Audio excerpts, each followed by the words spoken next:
அன்பானவர்களே, இதை கவனிங்க. புரட்சி என்பது இயங்கும் சக்தி. புரட்சி ரொம்ப முக்கியம்.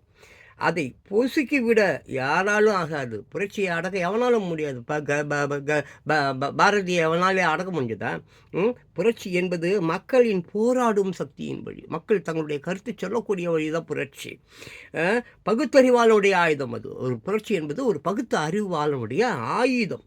பழமை விரும்புகள், அந்த புரட்டர்கள், அப்புறம் அந்த எதே சதிகாரிகள், அப்புறம் சர்வாதிகாரிகள் ஆகியோருக்கு அது நஞ்சு. சர்வாதிகாரி, இந்த திருட்டு ராஸ்கல்ஸ்க்கெல்லாம் என்னது புரட்சி என்னது விஷம். ஆமாம், அதே மாதிரி பாருங்கள், குயிலுக்கு கோட்டான் இசை கற்றுக் கொடுக்கிறது. குயிலுக்கு கோட்டான் இசை கற்றுக் கொடுக்கிறது. அப்புறம் பாருங்கள், மயிலுக்கு நந்தி குரங்கு நடனம் சொல்லி கொடுக்கிறது என்றால் யாருங்க நம்புவாங்க? அப்புறம் அப்படி கேட்குற காவி உடையை கண்டு மயங்க மாட்டோம். காவி என்ன இருந்த காவி உடையை கண்டு மயங்க மாட்டோம். கள்ளனும் காமுகனும் கூட தான் காவி அணிஞ்சின்னு வரான். சுட்டு பையன் ஐயோக்கிய சாமியார் எவ்வளோ பேர் காவி ட்ரெஸ் போட்டுன்னு வரான். அதனால் சாமியார் ஆகிடுவானா? ஸோ சீலனாக இருக்கிறாரா என்பதை கண்டறிய வேண்டும். அவன் உத்தமனா? அவனுடைய செயல்கள் எப்படி இருக்கிறது? இல்லை, காவி ட்ரெஸ்ஸு முக்கியம் கிடையாது. செயலை கவனிக்க வேண்டும். அவனுடைய செயல்கள் எப்படி இருக்கிறது, அதுதான் முக்கியம். அவனுடைய செயல்கள் இன்று என்ன செயல்களாக இருக்குது? இன்றைக்கி ஏழை மக்களுக்காக எவனும் தன்னுடைய வாழ்வையே கொடுத்தாருங்க. மக்களுக்காக வாழ்ந்தாருங்க. கடைசி வரையும் அவர் இறந்து போனப்போ அவருடைய மனைவி அந்த சாப்பாடு இல்லையாங்க.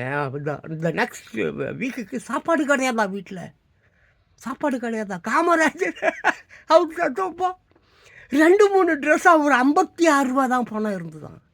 வெறும் 56 ரூபாங்க. இந்த அயோக்கிய பயல்க சென்னையே சொந்தமாக வச்சுன்னு இருக்கிறாங்கங்க. அதுக்கு இந்த ஜால்ரா பசங்க கமநாட்டு திருட்டு நாராதுங்க. 1.25 கோடி குடிகார பையன், அந்த 1.25 குடிகார பையனுடைய பிள்ளைங்க தானே நீங்கள்? அந்த 1.25 கோடி குடிகார, நிரந்தர குடிகார 70 லட்சம் 80 லட்சம் 90 லட்சம் நிரந்தர குடிகாரனுடைய மகன். நீ தமிழை பற்றி பேசுகிற, வளர்ச்சியை பற்றி பேசுகிற, உயர்வை பற்றி பேசுகிற, அதை அயோக்கிய பயில செயினாக இருக்கிறத பற்றி பேசு, மூக்குத்தியாக இருக்கிறத பற்றி பேசு, பாலியல் கொலை செய்யறதை பற்றி பேசு, ரவுடித்தனம் பண்ணுவதை பற்றி பேசு, கமிஷன் வாங்குவதை பற்றி பேசு. இல்லை செந்தில் பாலாஜி 10 ரூபா பாலாஜி மூத்தத்தை போய் குடி, இதை பண்ணு. அதை விட்டுட்டு பெருசாகலாம் நாங்கள் தமிழில் பிடிங்கிடுவோம், கத்தை கட்டிடுவோம்லாம் பேசாத. 2026 மனதில் வைத்துக்கொள்.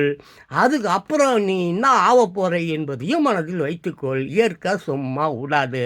அயோக்கியர்களுக்கு எப்போவுமே இயற்கை மட்டும்தான் பதில் சொல்லும்.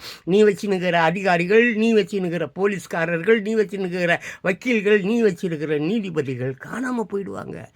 இயற்கை வச்சு செய்ய போது அதை மட்டும் மறந்துடாதீங்க. ஏன்னா அவ்வளோ பாவங்க பண்ணியிருக்கீங்கப்பா.